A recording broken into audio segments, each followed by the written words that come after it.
Hi there, you are warmly welcome back.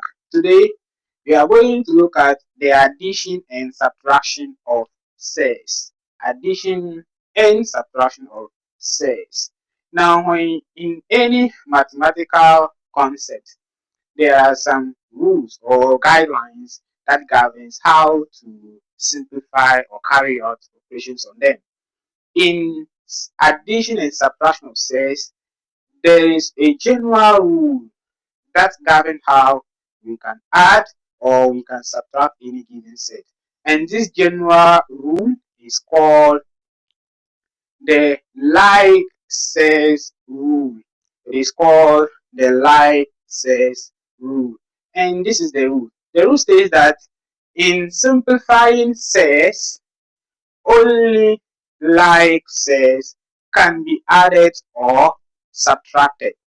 So when you are given two or more cells to simplify, you can only add cells that are like terms, or you can only subtract cells that are like cells. That is a general rule. Now, what does like cells mean? What is the meaning of like set? So, before we look at the meaning of a like set, let's try to remember the two main components of any given set. So, taking this as an example, this is a set. Now, when you take a look at the set, we have a number inside the root, and then we have a number outside the root. The number inside the root is called the radicand. I like calling it the inner number for easy identification. So this is the radicand or the inner number. Then the number outside the root is called the coefficient. I like to call it the outer number. So we have inner number and we have outer number. So now let's go back to what a like set means. So when you say a like set refers to two or more sets that have the same inner number or that have the same radicand. So if two or more sets have the same radicand or inner number, we call those sets as like sets. Now, that is the meaning of like sets. Now we are going to apply this to simplify this particular equation or this particular question. So the question says simplify 3 root 5 plus 2 root 3 plus 4 root of 5. Now we are going to outline 3 steps that will help us to simplify this. Now the first step is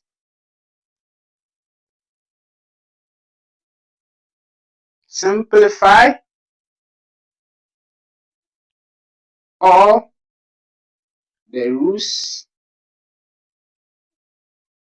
if possible. Simplify all the roots if possible. Now, when you are given a question and it involves addition or subtraction of cells, the first thing that you need to do is to what? Simplify all the rules if possible. Now, what does simplification mean? Some of the rules, they can further be breaking down into their simplest form. So when you get a question, you have to look at all the rules, whether you can further break it down into its simplest form or not. That is the first step. Now let's apply it. Now, looking at our rules in the question here, can we further simplify any of it down? Root 5, root 3, and then root that of root 5. If you look at it, they are all in their simplest form. So there's no need for any further simplification. However, in other instances, you may have to simplify to break the cells down before you can move on to the next step. Alright, so let's move on. So here, there's no need for any simplification. So we move on to the next step. The second step, identify like cells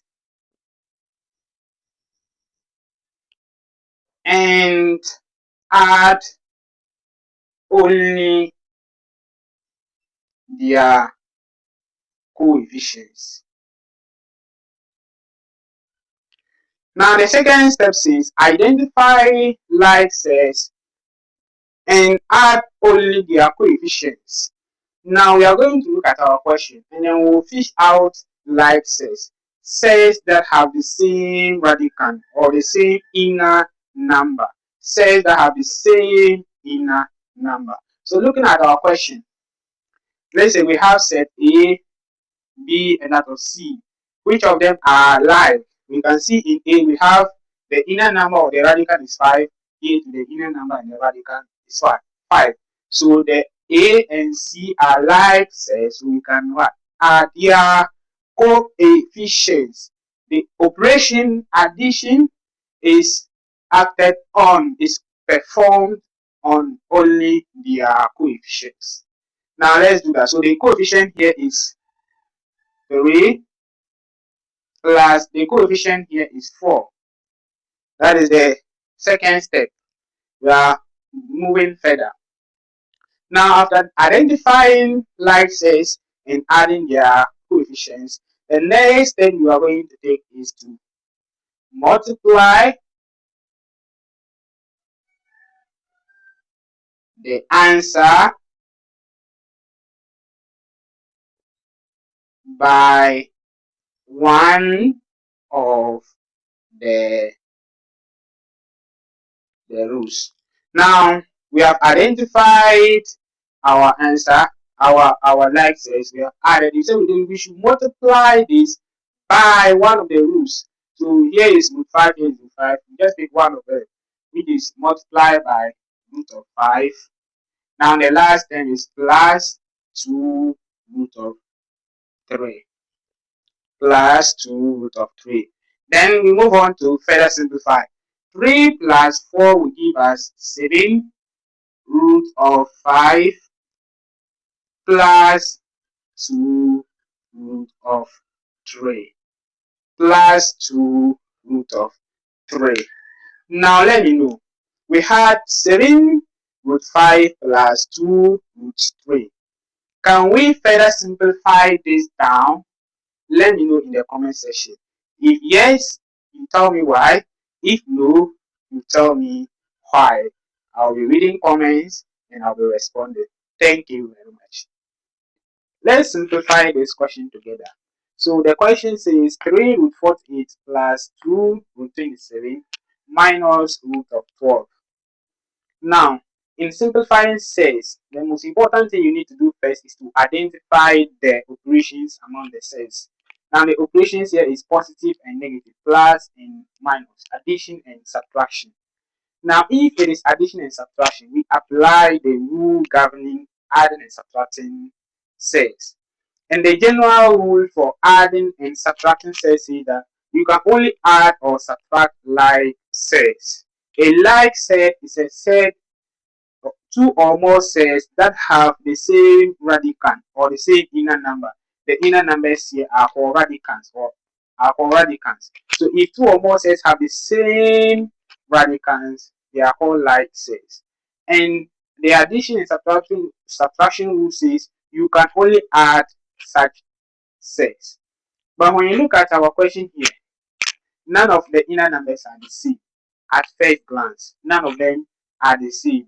So if the operation is addition and subtraction, and you look at first glance, you realize that none of the cells are the same. That means you have to first of all simplify the rules down before you can now see whether you can add or subtract. Now to break each of these rules down or to simplify them down, we will need to recall our perfect square numbers. Perfect square numbers. A perfect square is the product of a square of any integer. If you take 1 square, it gives you 1. 1 is a perfect square. Take 2 square, it gives you 4. 4 is a perfect square. 3 square, 9. 4 square, 16. 5 square, 25. 6 square, 36. 7 square, 49. So these are our perfect square numbers. So these are the numbers that we can use to simplify each of these down. So now let's do that. The first one is 3 root 48. 3 into brackets root 48. Now, to break root 48 down, root 48 is an even number. So let's focus on the even numbers that are perfect squares and they are less than 48. Even numbers that are perfect squares and are less than 48. And we'll have 16 is one of them, 4 is one of them, and we'll have 36 as one of them. So we now ask ourselves, which of these numbers can divide exactly without giving you a remainder? If you take 48 divided by 36, always test your division by the largest. The largest perfect square is below the number in the bracket. So 48 divided by 36 definitely will not give us the whole number. 48 divided by 16, 48 divided by 16 will give us the whole number, which is 3. And so when you take 16 multiply by 3, it will give you a it will give you 48. So we can break this down as this. Plus 2 root of 27. Now let's identify perfect squares that are less than 27. The perfect squares less than 27 are 1, 4, 9, 16, and 25. 1, 4, 9, 16, and 25. Now 27 is an odd number. So let's focus on odd numbers that are perfect squares and less than 27. So we have this, and then we have this. So now always test your division from the largest. So you begin from the largest. 27 divided by 25 will not give you a whole number, it will give you a decimal. 27 divided by 9 will give you 3. So it means when we multiply 9 by 3, we'll get 27. Now minus, we have root of 12. 12 is also an even number. So just like the others, we identify even numbers that are perfect squares and less than 12. Then we'll have 4 is one of them. That is 4 is the only one. So 12 divided by 4, what will you get? You get what? 3. So we have here, instead of 12, we have 4 multiplied by 3. Now we are trying to break them down. Since we now have perfect squares inside the roots, we can now break them down. So we have 3 multiplied by, so all this root is affecting all the numbers here. So it's the same as root 16 times root of 3. Root 16 will give you 4, it's a perfect square, times root of 3, plus root 2, we have 2, root 9 will give you 3, multiply by root of 3, minus root 4. 4 is also a perfect square. Root 4 will give you 2, multiply by root of 3. Now let's simplify. 3 times 4 will give you 12 root 3, plus 2 times 3 will give you 6 root 3, minus 2 times root 3 will give you 2 root of 3. 2 root of 3. Now we have simplified our rules. Now the question is, are our sets here the same?